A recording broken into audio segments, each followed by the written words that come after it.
할렐루야. 풍요로운 교회를 찾아와 주신 모든 분들을 주님의 이름으로 환영하고 축복합니다. 저는 오늘 여러분들과 함께 교회는 그리스도의 몸이니 라는 말씀의 제목으로 함께 은혜의 말씀을 나누고자 합니다. 에베소서의 주제를 다시 한번 말씀드리면 교회를 통한 하나님의 구원이라고 말할 수 있습니다. 그런 의미에서 먼저 바울 사도는 삼위 하나님의 구속 사역에 대해서 설명하였고, 또한 에베소 교인들의 믿음과 또 사랑의 실천에 감사하고 있습니다. 그리고 이어서 에베소 교회를 위해서 중보 기도하는데요. 먼저는 하나님을 알게 하고 또한 철저히 부활 신앙을 소유하며 이 땅이 아니라 저 하늘을 소망하며 살기를 기도하고 있고요. 마지막으로 오늘 본문은 죽음에서 부활하신 예수 그리스도의 통치와 권세와 주권과 능력이 교회와 어떤 관계를 가지고 있는지를 설명하고 있는 것입니다. 오늘 본문의 시작은 시편 8편 6절을 인용한 건데요. 시편 말씀을 보시면 주의 손으로 만드신 것을 다스리게 하시고 만물을 그의 발 아래 두셨으니 라고 말씀하고 있습니다. 이 말씀은 하나님이 만드신 모든 만물들을 인간이 다스리고 통치하게 하신 하나님을 찬양하는 찬양시입니다. 그러나 타락한 모든 피조세계와 피조물들은 자신들이 하나님의 위치에 오르려고 하는 습성이 있어요. 모든 인간들이 자기중심적이 되고 내가 가장 소중하고 내가 나의 주인이 되는 순간 하나님의 자리는 없어지게 되는 것입니다. 그러나 이렇게 타락한 피조세계와 피조물들, 즉 모든 만물들을 회복하시고 구원하신 분이 바로 우리를 위해서 십자가를 지신 예수 그리스도이십니다. 따라서 예수 그리스도로 말미암아 모든 만물이 그의 발 앞에 복종하며 순종하게 되는 것입니다. 고린도전서 15장 25절에서 27절 사이의 말씀을 보시면 그가 모든 원수를 그 발 아래에 둘 때까지 반드시 왕 노릇 하시리니 맨 나중에 멸망받을 원수는 사망이니라. 만물을 그의 발 아래에 두셨다 하셨으니 만물을 아래에 둔다 말씀하실 때에 만물을 그의 아래에 두신 이가 그 중에 들지 아니한 것이 분명하도다 라고 말씀하고 있습니다. 여러분 참 이 말씀 너무 재미있지 않습니까? 예수님이 모든 만물을 복종하고 순종하게 하셨다. 그러니 그 발 아래 예수님이 안 계신 것이 너무나 분명하지 않느냐라는 말씀이잖아요. 이렇게 예수님은 둘째 아담으로 이 땅에 오셔서 십자가의 죽으심과 다시 부활하심으로 모든 타락한 피조세계와 피조물들을 회복하시고 모든 우주 만물을 다스리는 통치와 권세와 주권과 능력을 가지고 만물을 주관하고 계신다라는 거예요. 따라서 우리 모든 하나님의 백성들은 예수 그리스도의 그 통치권 아래 살아가고 있습니다.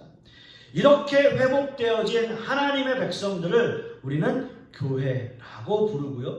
예수 그리스도는 이 교회의 머리가 되십니다.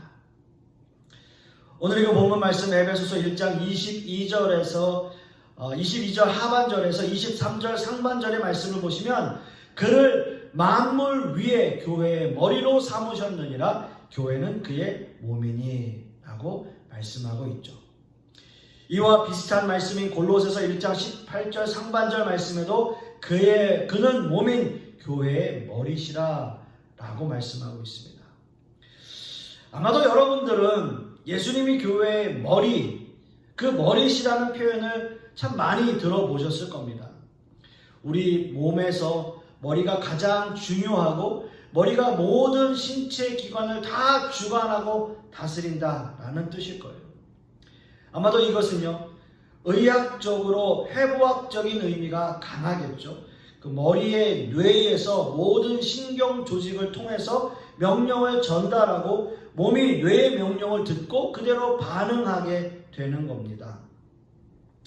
물론 지금 이 시대에는 의학기술이 발달해서 이런 것들이 과학적으로 증명이 되는 말씀이지만 사실 지금으로부터 2000년 전에는 이런 의학이나 해부학들이 지금처럼 발달해 있지는 않았을 것이 분명합니다.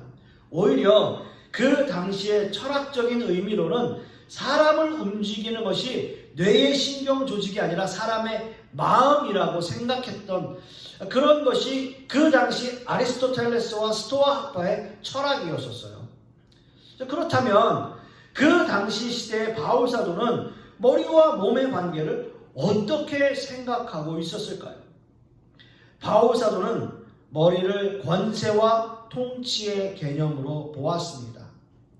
그 당시 로마 제국의 시대에 살고 있었던 바울 사도는 로마의 통치 개념을 적용하여 머리를 통치자로 그리고 몸은 그 지배를 받는 것으로 생각했던 것입니다. 따라서 예수 그리스도는 교회의 유일한 권세이시며 유일한 통치자이십니다. 몸인 교회는 머리인 예수 그리스도와 유기적으로 연결되어 있고 교회는 머리이신 예수님과 연합하여 하나가 됩니다. 예수님은 이렇게 예수님과 우리가 하나 되어야 한다라는 비유를 요한복음 15장에서 포도나무의 비유를 통해서 말씀하셨어요. 요한복음 15장 4절 5절 말씀에 내 안에 거하라 나도 너희 안에 거하리라. 가지가 포도나무에 붙어 있지 아니하면 스스로 열매를 맺을 수 없음같이 너희도 내 안에 있지 아니하면 그러하리라.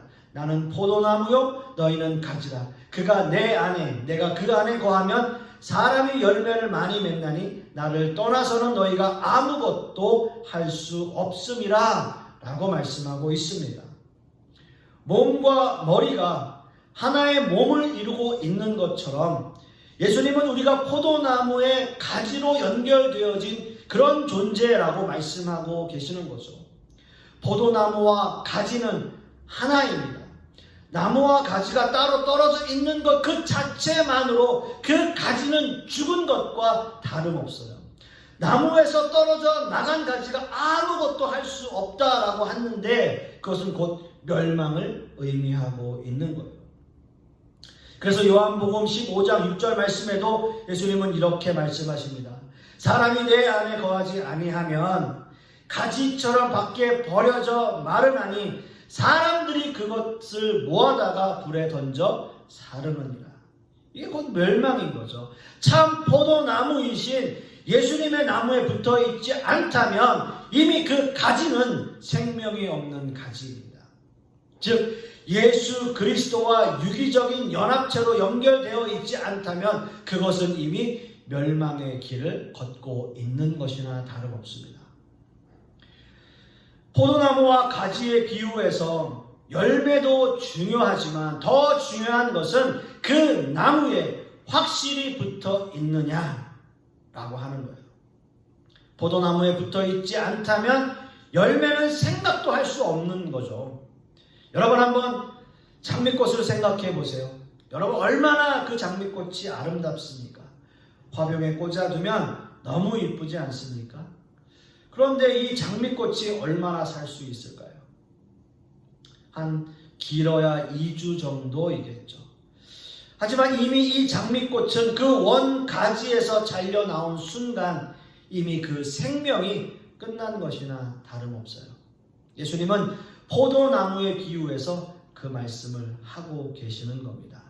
내 안에 거하지 않는 것, 그것이 이미 멸망이라고 선포하시는 거예요.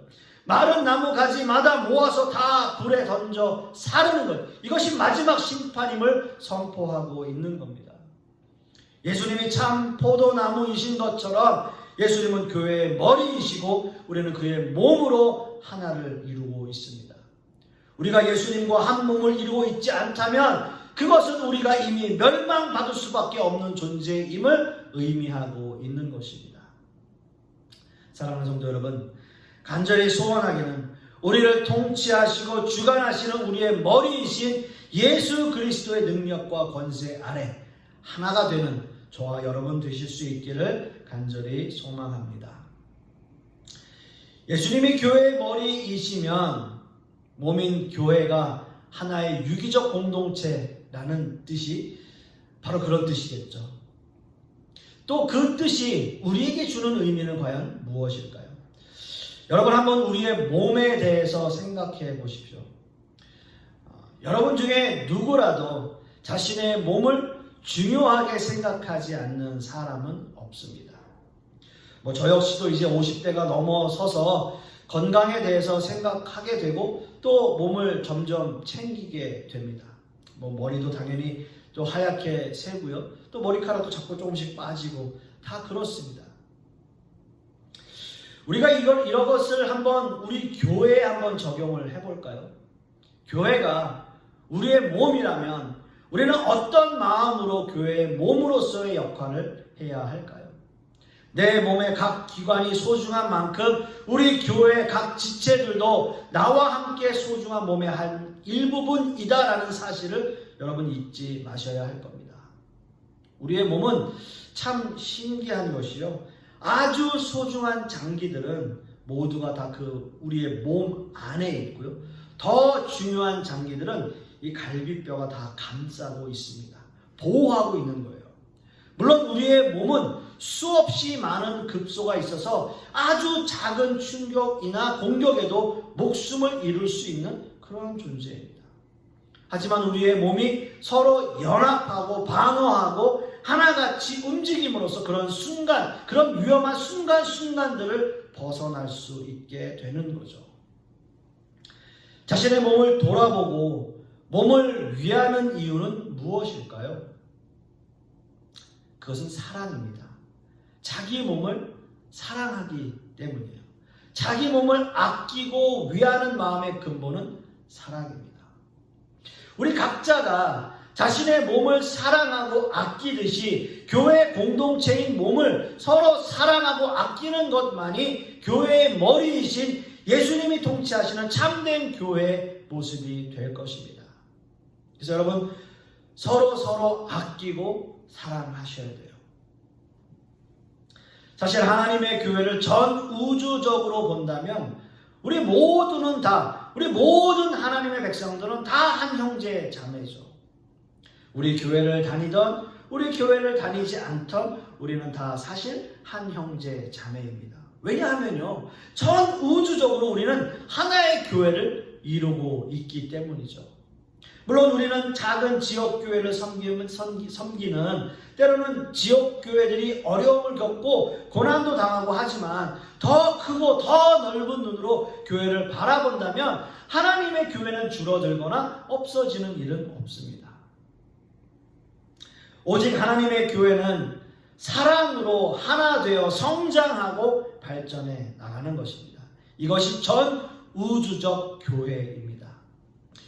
사랑하는 성도 여러분, 저는 하나님이 맡겨주신 작은 지역교회를 섬기는 한 작은 목자입니다. 때로는 여러 가지 일로 마음 아파하고 고생하고 또 여러분들도 역시 작은 교회를 섬기며 때로는 상처도 받고 때로는 어려움과 고난의 시간을 보내고 계실 수도 있습니다. 이렇게 한 작은 교회만 바라본다면 어떻게 보면 우리에게 희망이 없는 것처럼 보일 수 있어요. 그러나 전 우주적으로 하나님의 교회를 바라본다면 우리는 결코 실패할 수도 결코 줄어들 수도 없는 하나님의 교회의 한 일부분이다라고 하는 거예요. 여러분 서로를 사랑하십시오. 서로를 위해서 기도해 주십시오. 우리는 이 땅에서뿐 아니라 영원한 본향인 저 천국에서도 함께할 한 형제 자매들입니다. 사랑하는 성도 여러분, 연합하여 하나 되는 교회, 또 사랑으로 하나 되는 교회, 이런 모습의 교회가 될 수 있기를 간절히 소망합니다. 이어서 오늘 본문 말씀 에베소서 1장 23절 하반절 말씀을 보시면 만물 안에서 만물을 충만하게 하시는 이의 충만함이니라 라고 말씀하고 있습니다. 아멘입니다. 오늘 본문을 보시면 아주 짧은 이 본문 안에 만물이란 이 단어가 2번, 그리고 충만이란 단어가 2번 사용되고 있어요. 오늘 본문은 여러 가지 해석들이 있고 또 주석학자들도 참으로 어려워하는 본문 중에 하나입니다. 간단하게 그냥 설명하면 교회는 만물을 충만케 하시는 그리스도에 의해 충만케 된다라는 해석이 가장 설득력이 있습니다. 골로새서 2장 9절 10절 말씀을 보시면 그 안에는 신성의 모든 충만이 육체로 거하시고 너희도 그 안에서 충만하여졌으니 그는 모든 통치자와 권세의 머리이시라 라고 말씀하고 있기 때문입니다. 예수 그리스도는 하나님이시죠. 그 안에는 신성의 모든 충만이 육체로 거하신다 라는 이 표현으로 예수 그리스도는 완전한 하나님이시며 완전한 사람이심을 증거하고 있습니다. 예수님의 죽으심과 부활로 모든 만물의 주권자가 되시고 그 신성의 충만하심으로 교회를 다스리시고 통치하시는 겁니다. 우리는 이것을 쉬운 말로 그리스도의 임재라고 표현하기도 해요. 우리는 늘 예배를 통해서 그리스도의 임재를 갈망합니다. 그리스도의 신성이 충만히 임해서 모든 성도님들이 하나님의 임재를 경험하는 시간이 되기를 갈망하는 거예요. 이런 충만한 신성이 우리에게 임하고 교회 역시 그리스도의 충만을 경험하게 되는 거죠. 이 충만은 그리스도와 유기적으로 연합되어진 하나님의 교회라면 당연히 임하는 충만을 의미하고 있습니다. 여러분, 여기서 충만이라는 의미는 하나님께로부터 유출되는 모든 것을 의미하는 단어예요. 하나님으로부터 유출되는 모든 것을 의미하는 단어. 즉 하나님의 충만이 교회에도 충만이 된다는 의미는 하나님의 역사하심의 능력이 우리 안에 임하심을 의미하고 있습니다. 하지만 우리의 모습이나 이 시대의 교회의 모습을 한번 보십시오.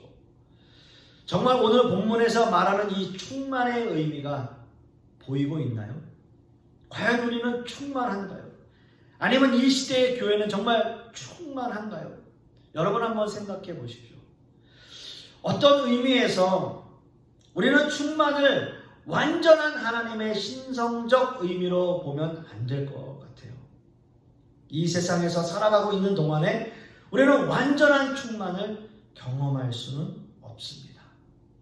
그래서 우리는 이 세상을 살아가면서 늘 이미와 아직의 중간 상태에 있다라고 표현해요. 그래서 영어식 표현으로는 already but not yet 이라고 하는 거예요. 우리는 완전히 죄사함을 받았지만 아직 이 세상에 살고 있으면서 죄를 짓고 살고 있기 때문에 매일매일 죄에 대한 용서함을 받아야 하는 거죠. 또한 이미 천국이 이 땅에 임했지만 아직 완전한 천국은 임하지 않았다는 거예요. 우리는 이런 이미와 아직의 그 중간 상태, 텐션에 있다라고 하는 거죠.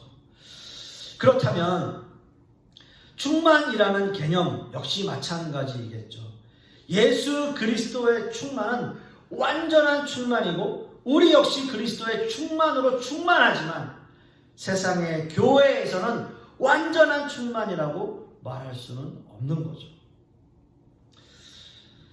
제가 존경하는 목사님이 이런 비유를 하셨습니다. 언젠가 이 비유를 해드린 적이 있는데요. 어린 아기가 있지 않습니까? 이 아기는 완전한 인간입니까? 아닙니까? 그렇습니다. 완전한 인간이에요. 그렇지만 우리는 아기를 보면서 완전히 성숙하지는 않았다라고 말을 해요. 이 아이가 자라서 학생이 되고 어른이 되고 하는 과정이 있는 것처럼 신앙도 물론 하나님의 전적인 은혜로 하나님의 자녀가 되었지만 어린아이 같은 신앙을 아직 가지고 있는 거예요. 이런 신앙의 모습들이 점점 성숙한 단계로 발전해가고 하나님의 사람으로 빚어지게 되는 거죠. 그런데 문제는요, 아이들이 자라면서 아이들이 거쳐야 하는 성장 단계와 교육의 단계가 있지 않습니까? 그 나이에 어떤 행동을 해야 하고 어떤 교육을 받아서 완전한 인격체로 성장해 가듯이 신앙생활도 마찬가지예요. 하나님의 말씀을 배우고 하나님에 대한 정확한 인식을 가지지 못하면 우리는 늘 영적인 어린아이에 머물러 있을 수밖에 없는 거예요. 우리는 어렵지 않게 우리의 완전하지 못한 신앙인의 모습을 보여주게 됩니다. 저 역시도 완전하지 못한 인간이기에 때로는 주위 사람들을 힘들게 할 수도 있고요. 때로는 주위 사람들에게 상처를 주기도 하고요. 완전한 모습으로 성숙하게 되는 그런 그리스도인의 모습은 없는 거죠. 그러나 그렇게 되려고 노력을 하는 거예요. 교회는 그리스도의 몸입니다. 이 몸은 하나님이 원하시는 모습으로 성장해 가야 하는 거죠. 아직도 영적인 어린 아이에 머물러 있는 우리의 모습이 되지 말아야 할 것입니다. 사랑하는 성도 여러분, 이 시간 여러분들과 함께 신앙생활 하고 있는 우리의 형제 자매들을 한번 바라보십시오. 지금껏 그들이 나와 함께 하고 있는 한 형제 자매임을 잊고 사셨다면 이 시간 다시 그들을 한번 돌아보셔야 할 것입니다. 내 몸이 소중한 것처럼 나와 함께 하고 있는 우리의 교회, 우리의 식구들 다 우리 몸인 거죠. 서로를 소중히 여기며 서로를 사랑하며 서로를 위해서 헌신하며 서로를 섬길 줄 아는 교회가 되어야 할 것입니다. 우리는 완전한 모습의 교회는 될 수 없어요. 그러나 그렇게 노력해 갈 수는 있습니다. 고린도전서 12장 2절 말씀에 몸은 하나인데 많은 지체가 있고 몸의 지체가 많으나 한 몸인 것 같이 그리스도도 그러하니라 라고 말씀하고 있습니다. 교회는 그리스도의 몸입니다. 교회는 바로 저와 여러분 한 사람 한 사람입니다. 우리 각자 하나의 지체들이 모여 하나의 몸을 이루고 있듯이 우리는 그리스도 안에서 하나인 것입니다. 이것이 바울 사도가 에베소 교인들에게 전하는 가장 중요한 메시지예요. 교회가 하나이며 교회의 머리이신 예수 그리스도가 이 교회의 머리이심을 선포하며 에베소서 1장을 마무리하고 있는 겁니다. 사랑하는 성도 여러분, 이 시간 우리는 교회에 대해서 다시 한번 생각할 수 있는 시간이 되기를 소망합니다. 여러분에게 교회는 과연 어떤 의미입니까? 그저 세상에 존재하는 수많은 교회 중에 하나입니까? 나와 함께하는 성도들 역시도 나와 별 상관이 없이 그저 일주일에 한 번 만나는 정도 그런 사람, 특별히 말 걸지 않으면 한 번도 대화 나누어 보지 못한 그저 그런 사람입니까? 분명 교회는 천국의 모형이며 천국의 그림자라고 말했습니다. 아마도 천국이 이런 모습은 아니겠죠. 요한 사도가 요한계시록에서 말씀하신 천국의 모습은 이런 모습이 아니지 않습니까?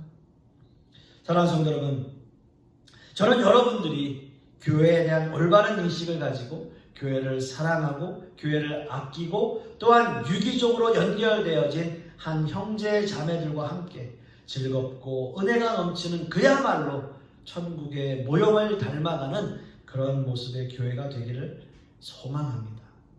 여러분, 이런 소망을 가지십시오. 이런 교회가 되게 해달라고 기도하십시오. 그리고 분명히 여러분 역시 이런 모습의 성도가 되게 해달라고 기도하는 저와 여러분 되실 수 있기를 간절히 소망하겠습니다. 기도하겠습니다. 아버지 하나님, 감사합니다. 오늘 바울 사도의 말씀을 통해서 교회가 하나라는 것, 또한 교회의 머리가 예수 그리스도이시라는 것, 그리고 우리는 그 몸을 이루고 있고 결국은 그 몸은 하나라고 하는 것을 오늘의 말씀을 통해서 다시 한번 생각해 봅니다. 일주일에 한 번 그저 왔다 갔다 하는 그러한 신자의 모습이 아니라 우리가 서로 아끼고 사랑하고 하나 되어지는, 그래서 유기적으로 연합되어진 그러한 교회의 모습, 천국의 모형을 닮아가는 그러한 교회의 모습이 될 수 있기를 간절히 소망합니다. 이번 한 주간도 그런 마음을 마음속에 품고 하나 되는 교회가 되기 위해 소망하는 모든 성도님들 되게 하여 주시옵소서. 주님 감사드리며 예수 그리스도 이름 받들어 기도드렸사옵나이다. 아멘.